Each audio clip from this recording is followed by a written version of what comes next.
Assalamualaikum. Di sini saya akan mengerjakan tugas UTS Bahasa Indonesia. Yuk, mari disimak.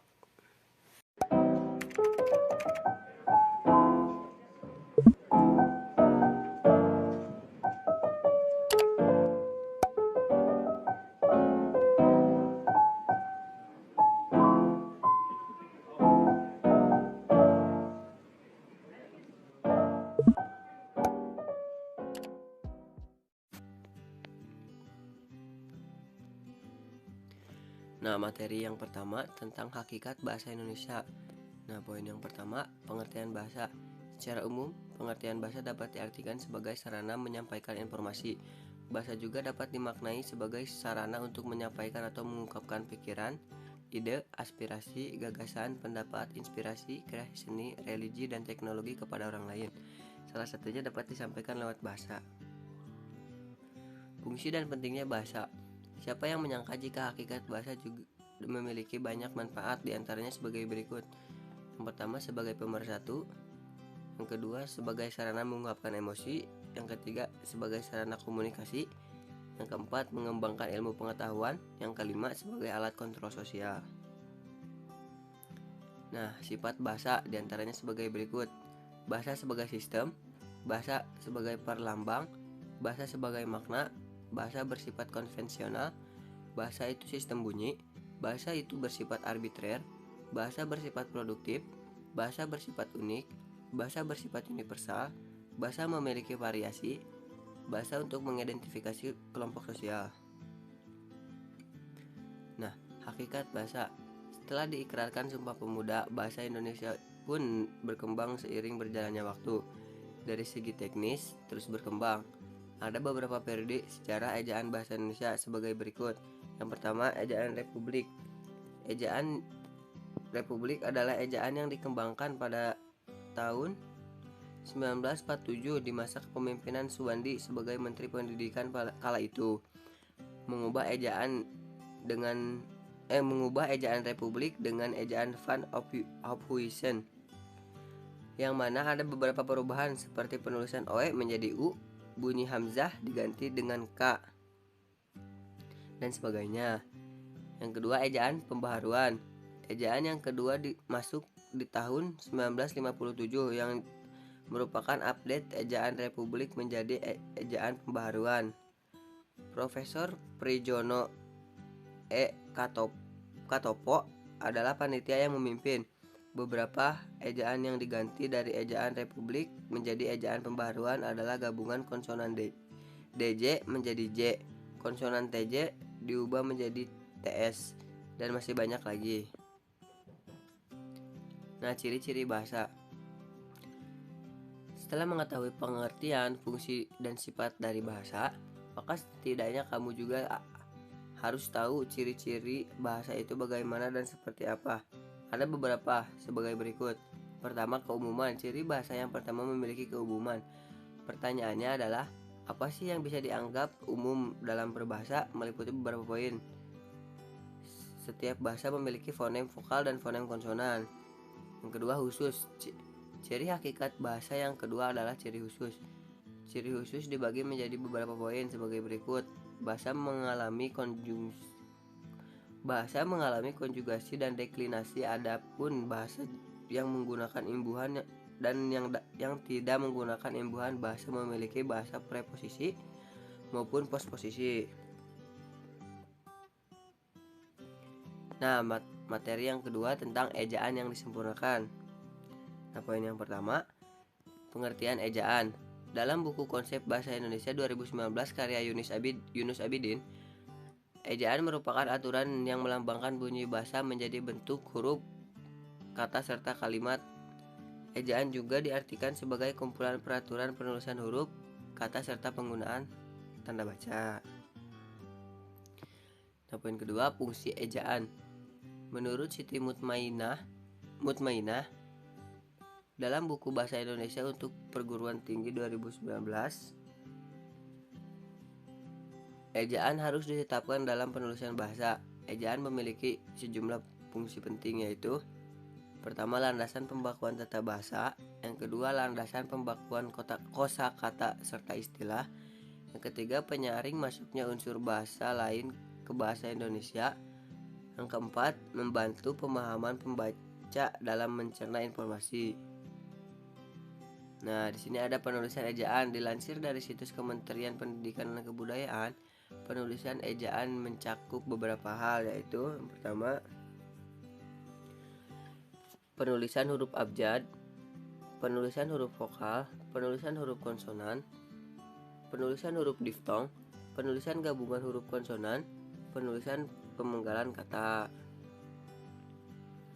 Nah, di sini ada huruf kapital. Penggunaan huruf kapital bisa dari huruf vokal ataupun huruf konsonan. Berikut beberapa contoh pemakaiannya. Huruf kapital dipakai di awal kalimat, contohnya aku lapar. Huruf kapital dipakai di awal petikan langsung, contohnya Jenny berkata, besok aku tidak masuk sekolah kepadaku.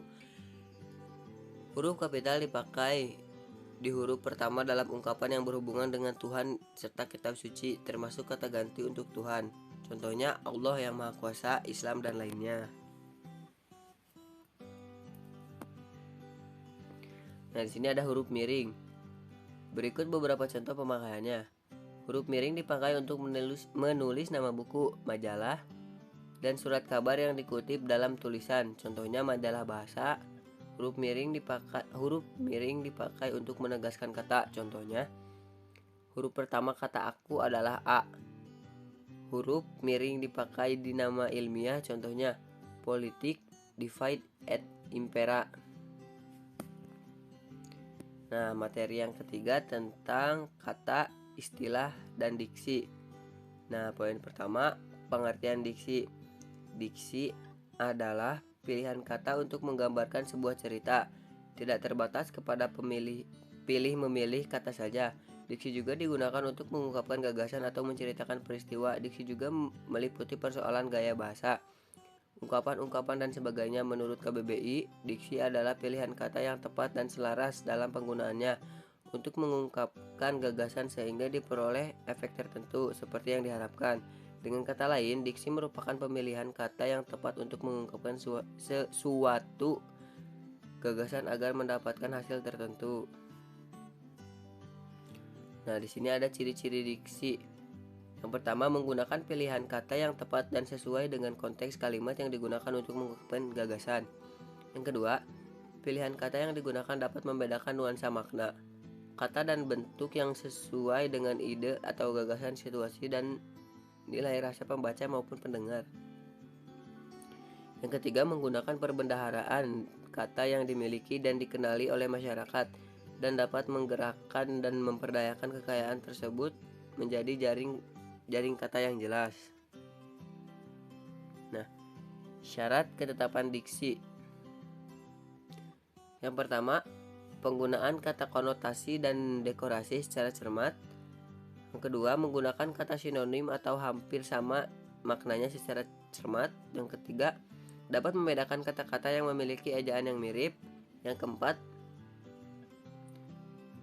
penggunaan kata kerja pada kata depan harus secara idiomatis. Yang kelima, harus dapat membedakan kata khusus dan umum dalam tulisan atau pidato agar ketepatan diksi terjamin. Yang keenam, memperhatikan pemilihan kata yang tepat secara berkelanjutan dalam suatu tulisan maupun pidato. Nah, di sini ada tujuan diksi. Tujuan diksi adalah memperoleh keindahan guna menambah daya ekspresivitas. Sebuah kata tertentu akan lebih jelas jika pilihan kata yang digunakan tepat dan sesuai. Ketepatan pilihan kata bertujuan agar tidak menimbulkan interpretasi yang berbeda antara penulis atau pembicara dengan pembaca atau pendengar. Sedangkan kesesuaian kata bertujuan agar tidak merusak suasana. Nah, di sini ada fungsi diksi. Selain beberapa tujuan penggunaan diksi yang disebutkan, masih banyak lagi fungsi diksi adalah sebagai berikut. Pertama, membuat komunikasi menjadi lebih efektif. Yang kedua, menciptakan komunikasi yang baik dan benar. Yang ketiga, menciptakan suasana yang tepat. Yang keempat, mencegah perbedaan penafsiran. Yang kelima, mencegah salah pemahaman. Yang keenam, pencapaian target komunikasi lebih efektif. Yang ketujuh, membentuk gaya ekspresi gagasan yang tepat, sangat resmi, tidak resmi sehingga menyenangkan pendengar atau pembaca. Yang kedelapan, melambangkan gagasan yang diekspresikan secara verbal. Yang kesembilan, membuat orang yang membaca ataupun mendengar karya sastra menjadi lebih paham mengenai apa yang ingin disampaikan oleh pengarang. Yang kesepuluh, melambangkan ekspresi yang ada dalam gagasan secara verbal, tertulis ataupun terucap.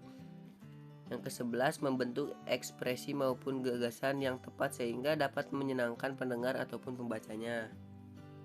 Nah, di sini materi yang keempat tentang kalimat. Nah, poin yang pertama tentang pengertian kalimat. Kalimat adalah susunan beberapa kata atau klausa yang bisa diperlukan dilengkapi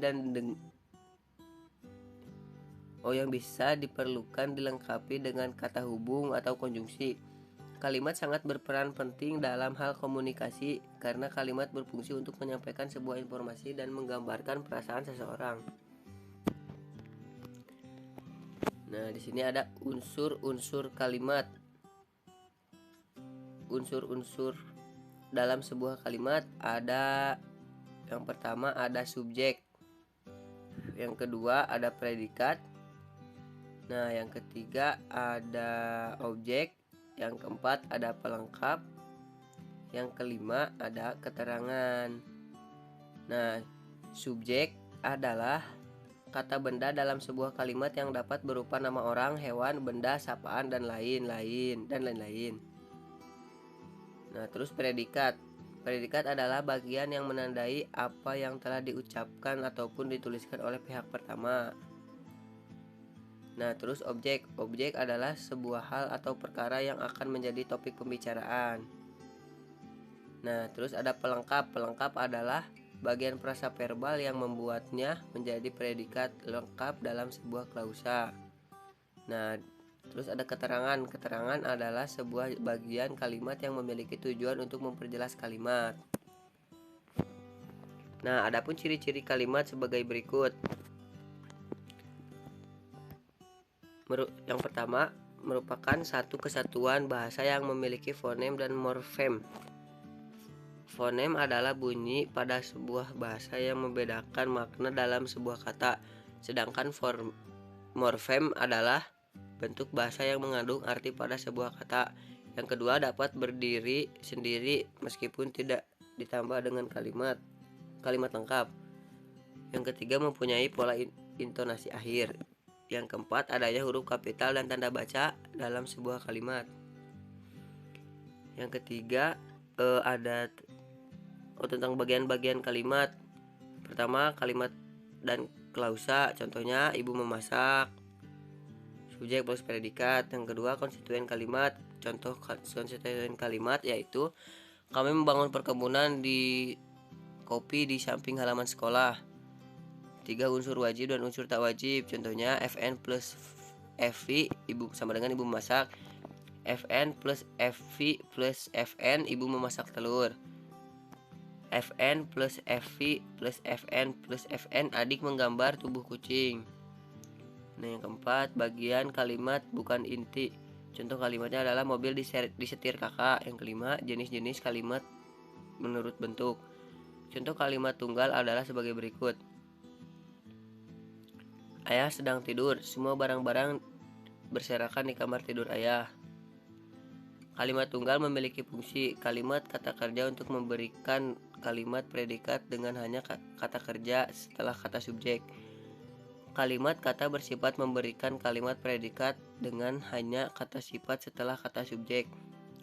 Kalimat kata benda untuk memberikan kalimat predikat dengan kata benda atau nomina setelah kata subjek. Kalimat kata depan dengan frasa atau 4 untuk memberikan kalimat dengan frasa sebanyak 4 setelah kata subjek demi kata preposisional.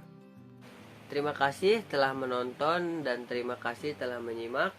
Cukup sekian dari saya. Assalamualaikum warahmatullahi wabarakatuh.